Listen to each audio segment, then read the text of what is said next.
Hello, my lovelies. I'm Ginny O, the author with no last name, and this is Star Stable Month. These last 2 weeks, I've been going over everything that's happened since April, and the community found out about the Glassdoor reviews of SSE, and today I'm going to talk about the community's response to everything since April and my feedback. As usual, in this series, I'm holding Star Stable to the standard of every other game in the industry. This means Star Stable Corporate might not like what I have to say very much. They are very lucky Zahn's New World is such a mess right now, or else I would be waltzing into some discords of a couple people and going, I need some help figuring shit out. And I am still very tempted.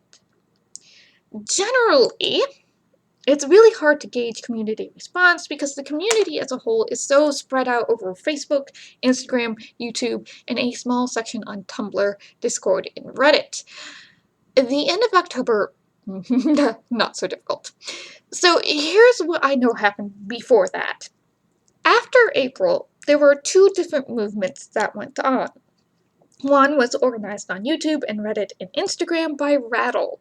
This was a call for a Starcoin strike, and she put together an emotionally moving video appealing to Star Stable to think about players.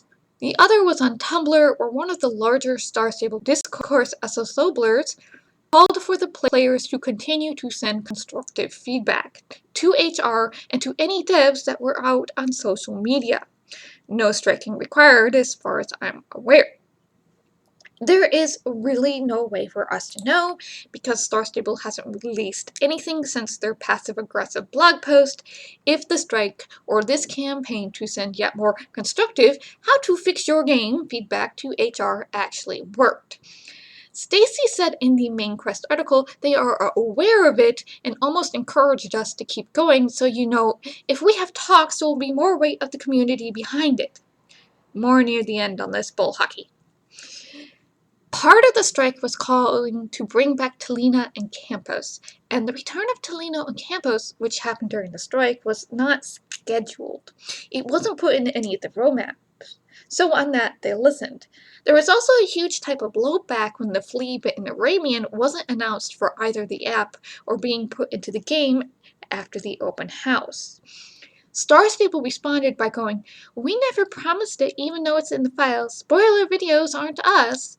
And then they announced it for the birthday event, 6-horse release. The only thing they have really changed or done is put in the horses players want, which will get them more money if players spend star coins on them. They've done nothing else in the game to show they're listening. They're still putting out 6 horses a month. Articles are words. They don't mean much right now. And as far as I'm aware, the story they have put in was written before the strike happened.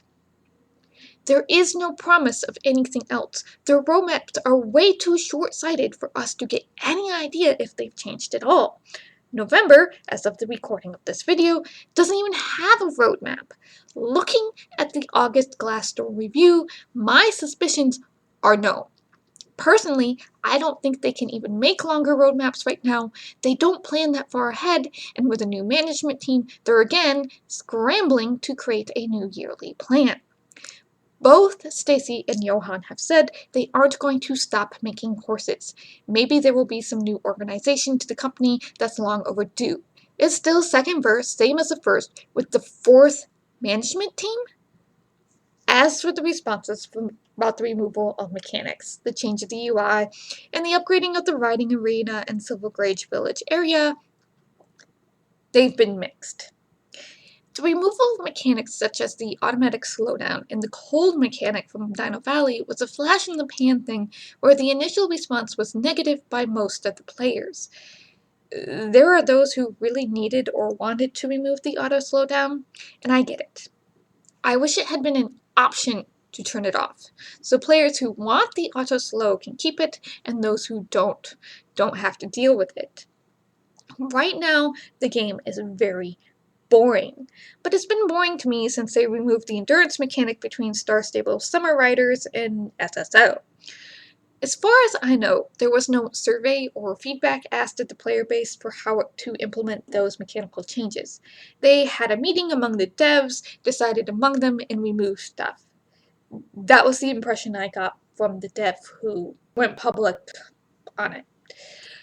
This removed realism, challenge, and further made their already useless statistics even more useless. Every horse has 100% discipline now, right out of the gate, I guess. And before you ask how I know this because the stats are the same in the seasonal games and work the same as in Star Stable Online. Hardcore player. They are trying to make their game work on mobile as well as PC, and I really think those two changes in particular were made with mobile in mind. Now, as for the Writing Club UI changes in the E-Interact button, those have been panned. The Writing Club UI UX didn't really give them any new information or ability to sort information or create any type of advertisements for chat. They changed the UI to something so basic and boring it doesn't fit with the game at all. The E key has been panned because of the way E shows up in the world, a white E in a black circle, which with the old-fashioned MMORPG style exclamation points and hovering golden coins looks awful. But if you turn it off, it doesn't work. And using the E key is the only real way to win the new Zapple's main story quest without major difficulty. I did it once without and once with, and yeah, this isn't actually a good thing.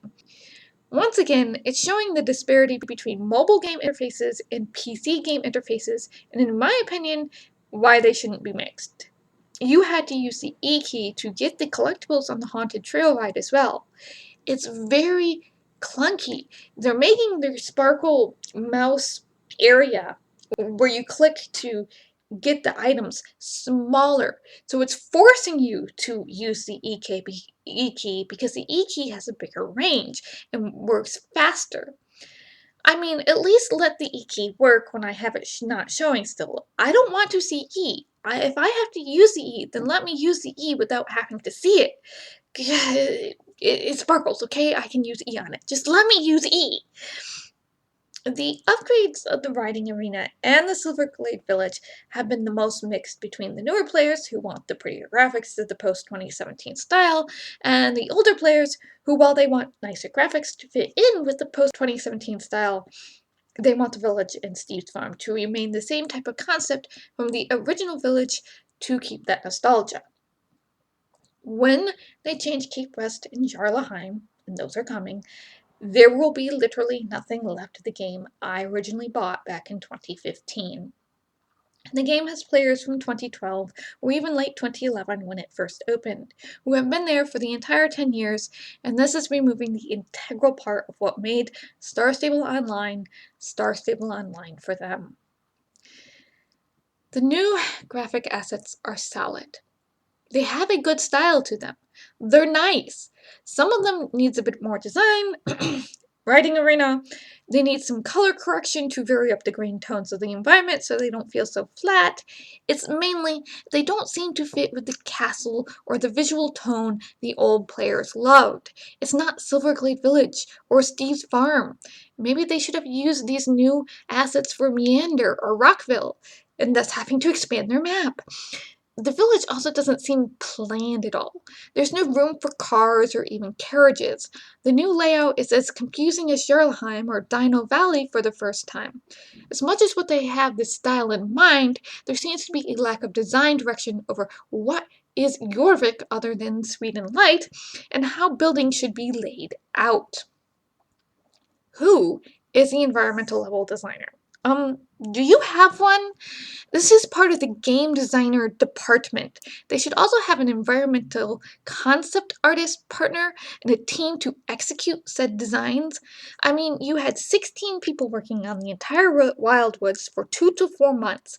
Maybe you ought to, get someone else to do the level design because yikes, and make that team permanent. They could finish up the rest of the 3rd gen graphics in one go and then move on to the rest of the map. The Riding Arena is very modern looking. It doesn't blend or fit with the wilderness of the Cliffside County which is a misnomer. You can't really have a county inside a county. It doesn't work that way. Or with the Romanesque feel of Silverglade Manor. Again, it shows a real lack of when was this riding arena built, and what does Jorvik look like as a country versus we're copying modern or Swedish styles. It was really bright, and they at first took out textures that made it so riding clubs could call out dressage moves. They did tone down the brightness, and they added an optional feature to add in textures for the riding clubs, which is good. They listened. But should they have had to make these fixes? Why didn't they get feedback first and do it right the first time? Don't they know how their own players utilize the game? Don't they have huge piles of ideas they've been forwarded from customer service? Or does this feedback not really get seen because of their rotating teams nonsense? I really have to wonder, if you have rotating teams and the feedback is supposed to go to the relevant team, what happens to that feedback when the team changes or the employees leave? Does it vanish into the ether? I mean, after 10 years, they have a huge pile of feedback they could, do triage on and implement. But I don't know. More horses! This might look better in mobile. I don't know. I still feel there is this huge disconnect here, and we're trying to make a PC game into a mobile game. It's not working. I know they're trying to go this on the Go mobile market, though SSO eats data, so I'm at a loss. The requirements for a PC game and the requirements for a mobile game are still so far apart from each other. To try and make one game with mobile access is crazy to me, because you're taking out the mechanics players want and can find in actual other mobile games. The focus needs to be making it a viable, finished PC game. And if you want something in mobile, like the Horses app, do it completely in mobile without any funneling to the main game like Horses and Friends has. Or just put the interior of the stable, an instant section, into Star Stable Friends or even Star Stable Horses, so players can access their stable to do chores and feed their horses instead of having to log in on a laptop. That's mostly what I've seen players say they want mobile for. I've only seen mentions of mobile since Johan took over, and mobile is where the money supposedly is versus PC games. To me, it says a lot about Johan's priority over Frederick, who took a gamble to make a PC game and actually had it successful before he passed it over to Johan. Now, the reactions to Sabine have been divided. Okay, the biggest reaction I've seen is, oh my god, she's hot. Which is exactly the same type of reaction they had when they did the redesign of Yidris. Oh my god, they're hot, is a valid reaction. At the same time, it doesn't make for good character design. The biggest red flag I've seen about the new Sabine is no one knows if she's Sabine or if she's Jessica without looking at the in-game codes. This is an issue Star Stable character designers have. I don't know if it's the design room itself or if it's corporate intervening. They have this issue of taking the characters from Starshine Legacy and then changing the fundamental things about them. Their eye color, their hair colors, their clothing styles. In some cases, like Lisa, their backstory.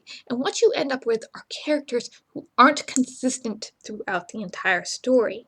If you looked at the Starshine Legacy game, you should be able to look at the new SSO designs and be all, okay, that's Lisa, 2 years older.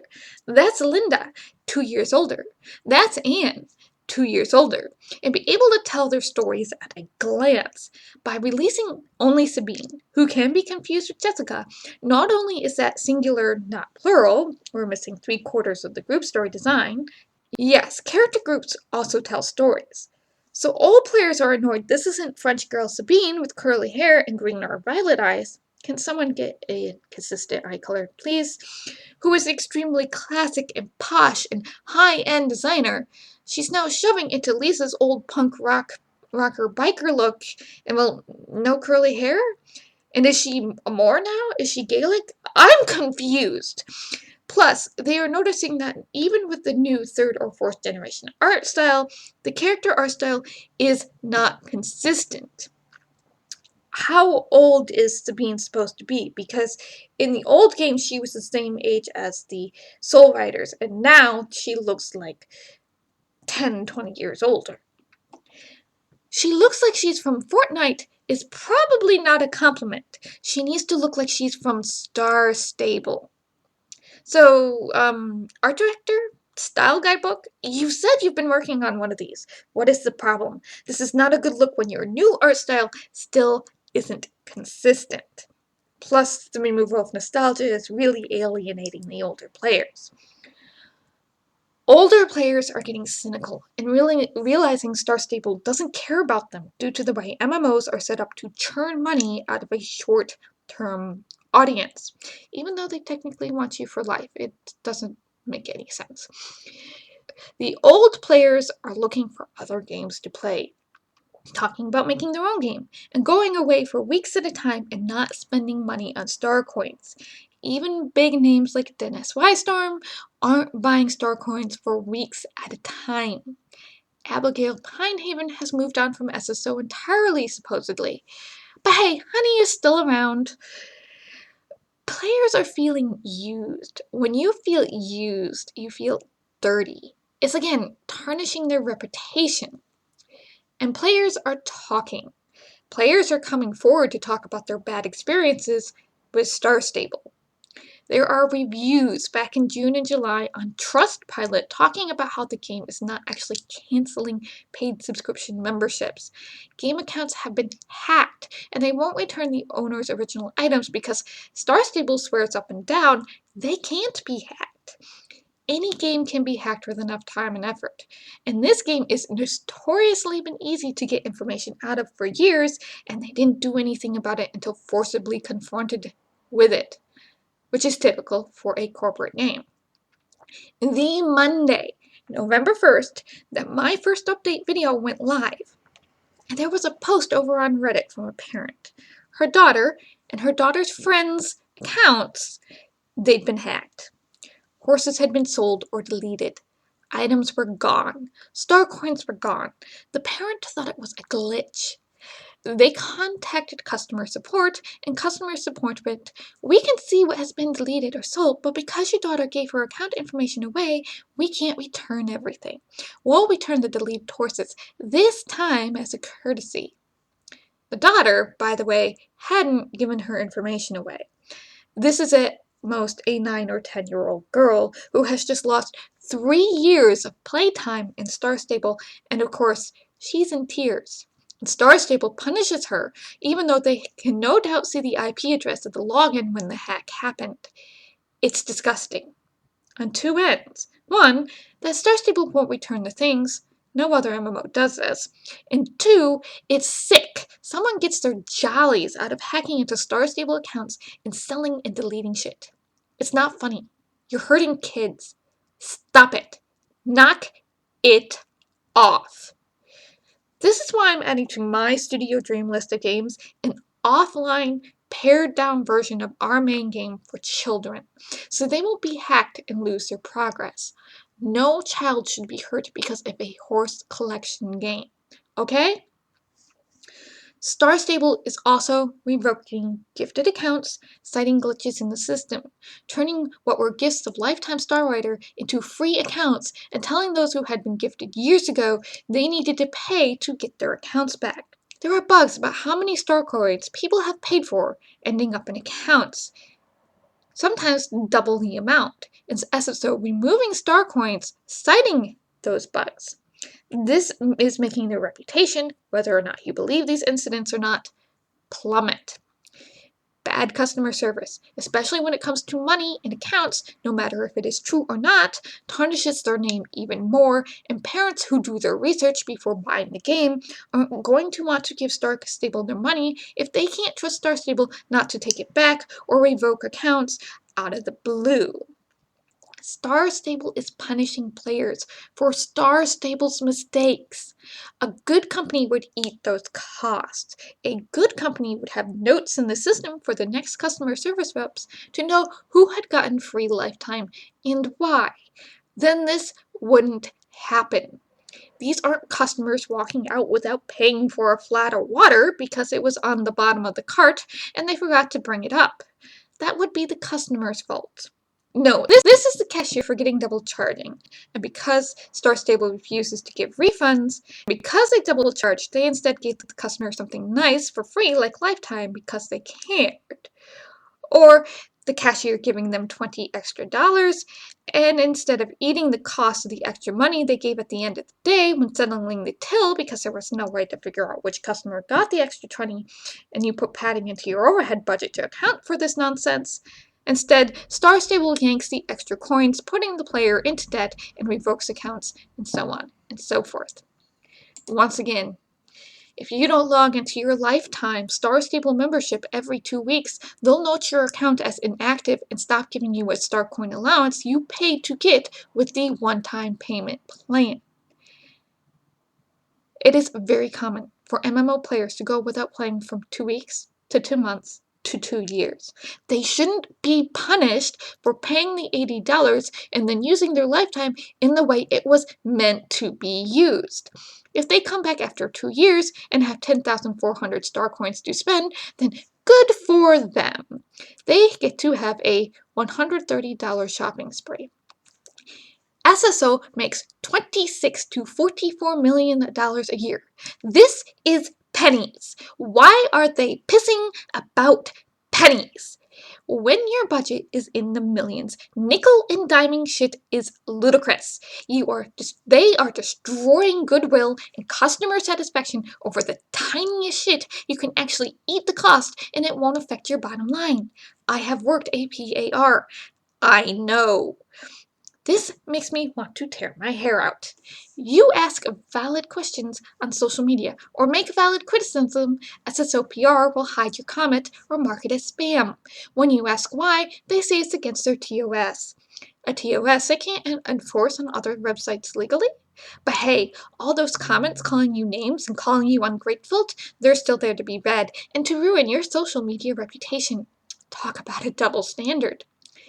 There have been comments I've seen players wondering why they're making suggestions to this game at all. For a company who is so enamored with the fact that they listen to their community and take the players into account when making the game, and so proud of the idea they're empowering girls to make video games and maybe one day work on a Star Stable, there is a echoing chasm between their public relations and every piece of bull hockey that comes out of their mouth to what is actually happening with the players of the game. And all these suggestions and ideas that these players are giving them aren't being implemented at all outside of the horses. And you have no idea how many of these ideas I've seen being putting forth in ideas posts and videos and on Discord server chats are either repeats or simple low-hanging fruit ideas that involve finishing the story. By the middle of October and after the birthday event, talk started again about another strike of star coins, mostly citing a lack of content updates and lack of fulfilled promises, or rather vague statements SSO put out in December 2020. Then the main quest article dropped. This isn't Alice's fault, though I understand why she might feel attacked. This has been swelling of emotions of what Star Stable is doing versus what they've been saying for years. So when in the article Stacy said there hasn't been a quest team recently, the community pretty much exploded in anger.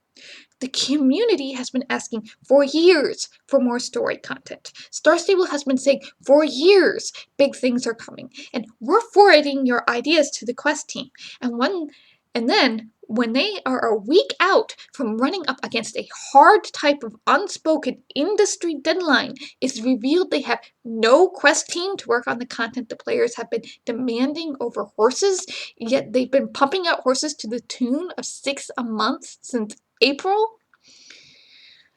I have seen discussions even in SSO Embassy Discord over it, and the feedback and criticism, while mostly polite, has not been positive for Star Stable's reputation. SSO released a 7-day free Star Writer code, and the early comments on Facebook and Instagram were harsh, telling SSO they don't care about the older players. And then it turns out this free 7-day code was the same code they gave out in September. Players already felt used. Being used makes you feel dirty. Now it's even worse. Now they don't only feel used, they feel lied to. They feel betrayed. And they have a lot of questions Star Stable simply won't or can't answer. And now on Reddit specifically, I've seen at least 2 or 3 posts about players quitting, players being fed up, players having nothing to do so they're leaving since the end of October to the beginning of November. That's a lot compared to what Star Stable Reddit usually is. Look, I hate being right about deadlines. I mean it. I didn't want to be right on this one. I said in May they had to put out story content and lots of it by November. November was the due date. November was 2 years since the light ride. They didn't even have to do hundreds of hours of quests. They could have put together 10 hours worth of quests, as long as those quests moved the story forward in a significant way. They would have bought themselves more time. They don't even have to expand the map or upgrade characters to do it. There are so many storylines on this map they haven't continued or even touched.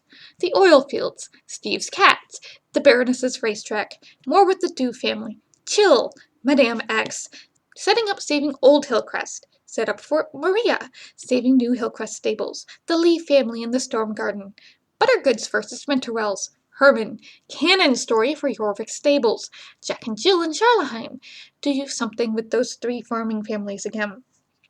Farah. Story with Farah, the Horse Rescue Ranch, Starshine Ranch, Fir Grove, Andy, the Silverglade Mine, the German Spy Family, Mr. Kimball. I could go on and on and on. As an author, this is exhausting, honestly. I just see all these drop story things and settings and want to cry. This outcry started in the beginning of April.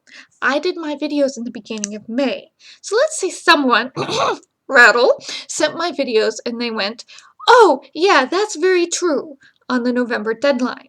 They had 3/4 of May to organize, June to write, July to edit, August to the first half of November to execute.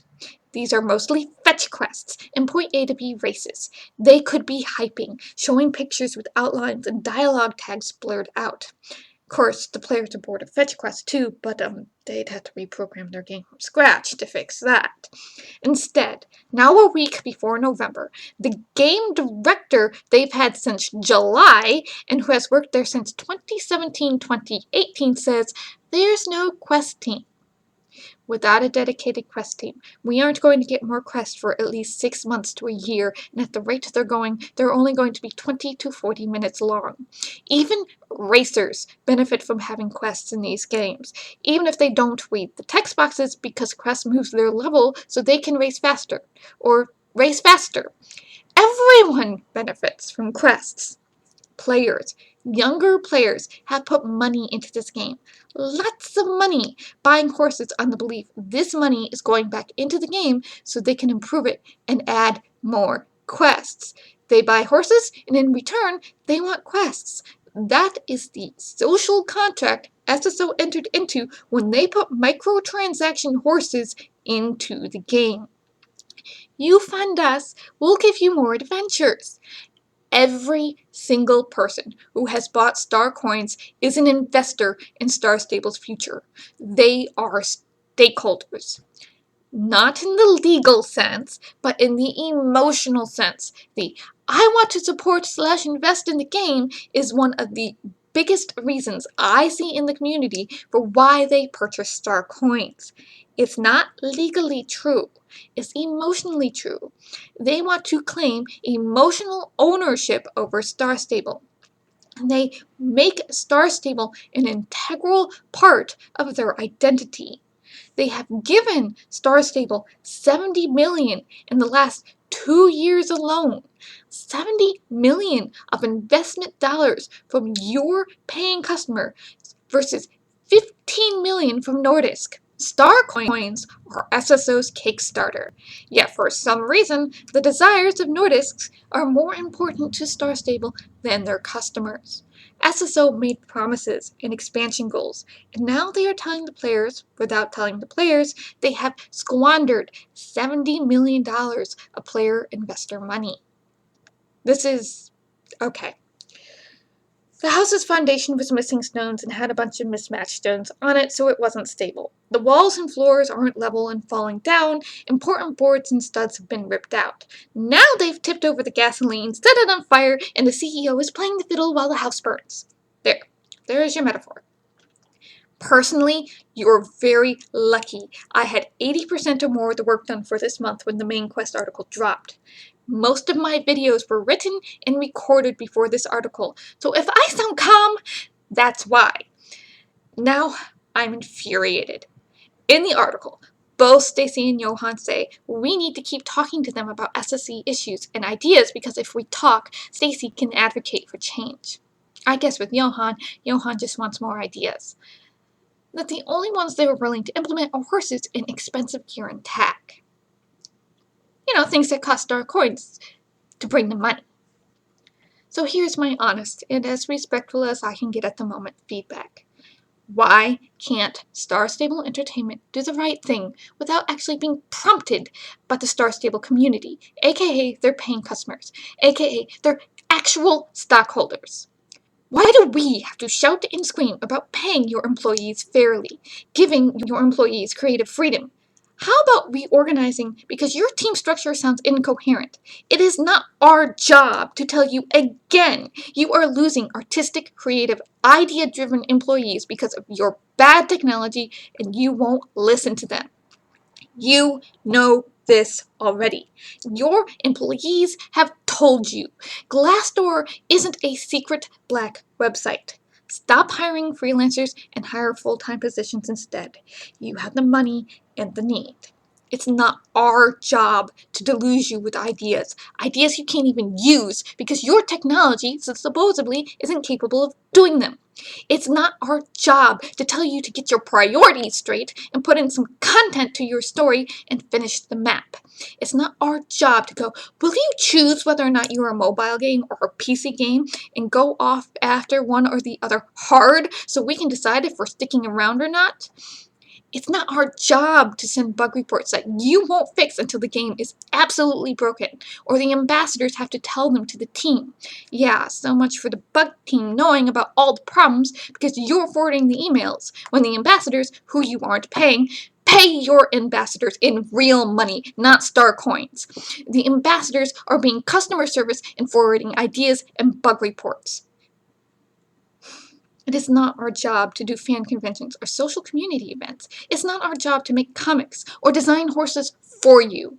Why can't you be honest and transparent about who and what you are as a company? You don't get brownie points for hiring women in POC and not having crunch when your game is in such a state that every single update is breaking it one way or the other, and you aren't adding content, aka story, on a regular basis. This means despite no crunch and a diverse studio makeup, your work or your studio decisions are no better and in some ways worse than any other company.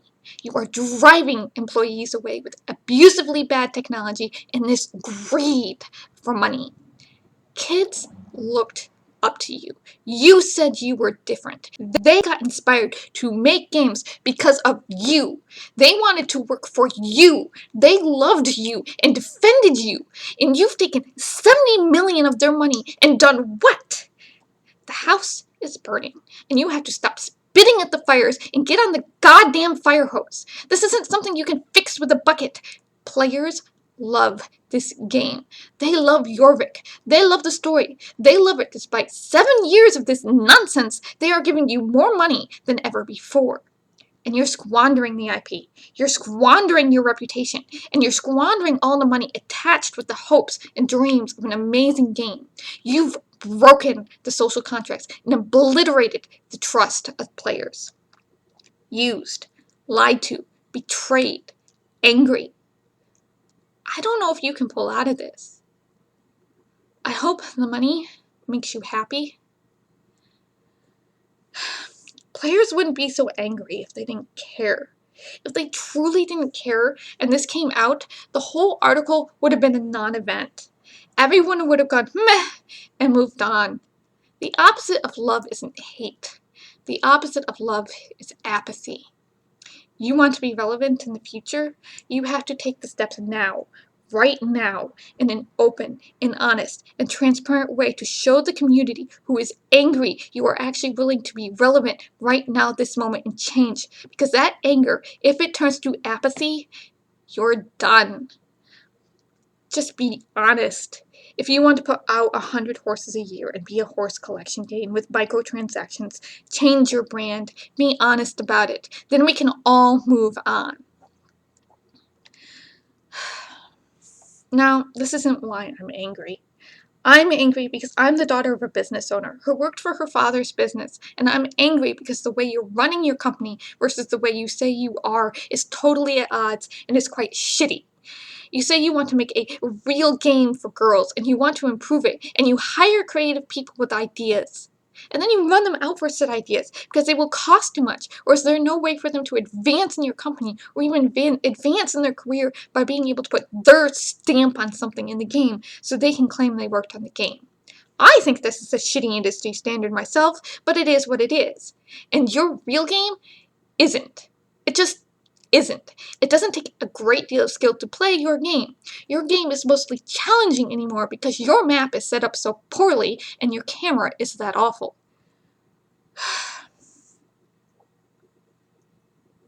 I don't know where we go from here as a community.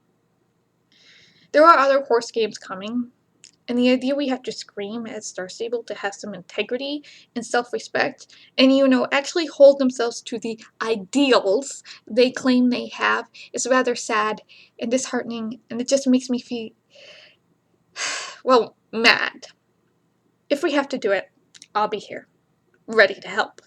If a game company doesn't follow through on their promises and cannot pay their bills and employees on subscriptions and lifetime memberships alone, then they don't deserve to be in business. If we take away the Starcoin money because SSE isn't giving us the content we want, if Star Stable chooses to lay off employees rather than fixing their game to get our money back, it is not our fault, and they will deserve to fail. They've had 10 years. That's a very long run in the gaming space. The only way they are going to stop making 7 or more horses every month is if we stop giving them that money. Period. That is the only way to hold them accountable, other than to make another game and give them competition. So, if anyone wants to band together with Becca and I to make Mystic Riders, we're here. If anyone wants to make another horse game, I'll dev it and help advise. Why is this happening? What is going on? Why doesn't Star Stable care? Rattle did a lovely 8-minute video about it last month, about the 3-player tier MMO model. If you haven't watched it, I'm strongly suggesting a watch. I'll link it in the description below. And I'm going to go into the 3 tiers in depth and how it relates to SSO and to games in general and the game lifecycle of a player in my own video next time. Because this is 100% the reason why SSO is the way it is. Johan even says so. And I'm so exhausted.